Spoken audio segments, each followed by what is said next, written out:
When you hear the name Dracula, what comes to mind? Towering castles, shadowy figures, and a thirst for blood, right? For over a century, Bram Stoker's creation has haunted our nightmares. But what if I told you the real story is even more complex, more brutal, and far more human than the fiction it inspired? Today, we journey back to 15th century Wallachia, a land caught between empires, to uncover the man behind the monster. Vlad III, son of the dragon, known to history as Vlad the Impaler. Forget the fangs and the capes. The real Dracula was a prince, a military commander, and a national hero to some, a terrifying tyrant to others. His story isn't one of supernatural horror, but of political intrigue, brutal warfare, and the desperate struggle for survival. Born into a world of constant conflict, Vlad learned early that power was a bloody game. His father, Vlad Dracula, was a member of the Order of the Dragon, a chivalric order dedicated to defending Christianity against the expanding Ottoman Empire. This is where the name Dracula originates. It simply means son of the dragon. But Vlad and his younger brother Radu wouldn't spend their youth in a protected court. As political pawns, they were sent as hostages to the Ottoman Sultan. Imagine being a young prince, held captive in the heart of your enemy's empire. It was here, surrounded by power, cruelty, and intrigue, that Vlad's worldview was forged. He learned the brutal tactics of his captors, understanding their strengths and weaknesses from the inside.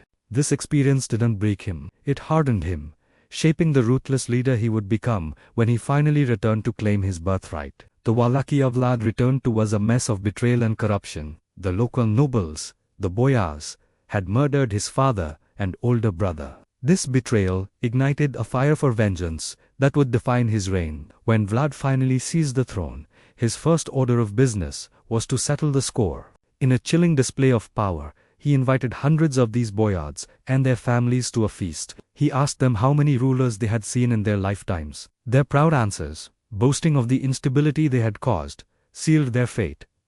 According to the legends, Vlad had them all seized. The older ones were impaled on the spot, while the younger and healthier were forced into slave labor, building his fortress Ponari Castle. This single, brutal act sent a clear message.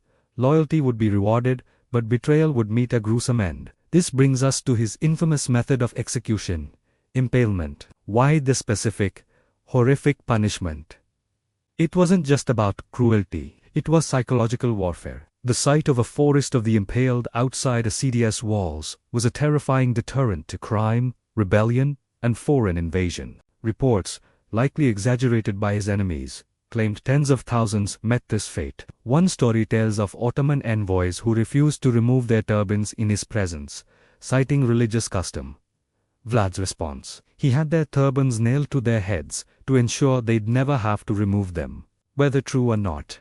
These stories painted a portrait of a ruler who demanded absolute respect and enforced his will with uncompromising brutality. He crafted a reputation so fearsome that it traveled across Europe. But was he just a monster? To the common people of Wallachia, he was often seen as a harsh but just ruler. He was famous for his crusade against corruption and crime. Legends say you could leave a golden cup in the middle of a town square, and no one would dare touch it, for fear of Vlad's retribution. He stabilized the economy and fiercely defended his homeland against the overwhelming might of the Ottoman Empire. In 1462, Sultan Mehmed II, the conqueror of Constantinople, marched on Wallachia with an army more than 3 times the size of Vlad's.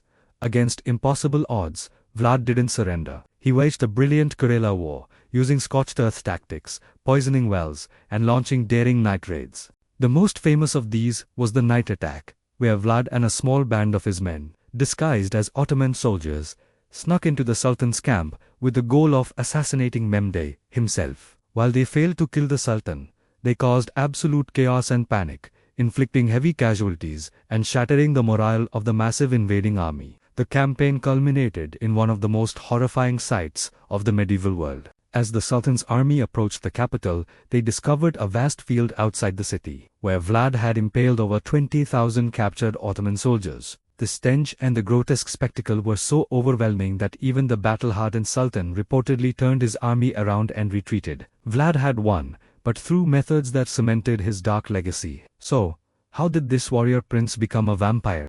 The connection was made centuries later, largely due to 2 things. First, Pamphlets printed in Germany during his lifetime depicted him as a bloodthirsty tyrant, a devil incarnate. These were essentially propaganda pieces, funded by his enemies, to demonize him.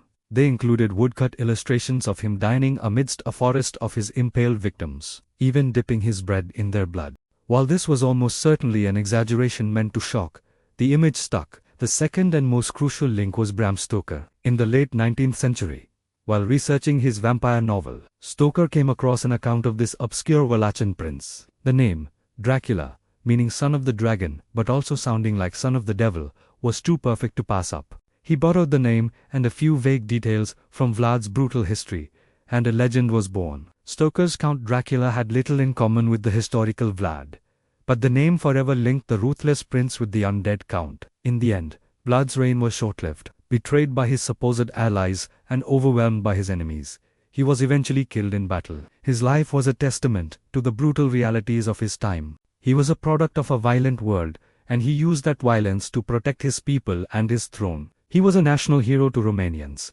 a defender of Christendom to the Pope, and a sadistic monster to his German and Ottoman enemies. The truth, as it often is, lies somewhere in the complex blood-soaked middle. The story of Vlad the Impaler is a powerful reminder that history is often written by the victors, and sometimes the scariest monsters are not the ones who drink blood, but the ones who shed it in the name of power, vengeance and survival.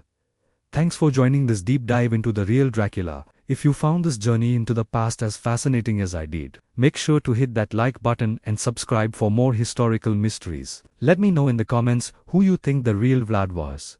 A hero or a villain. See you next time.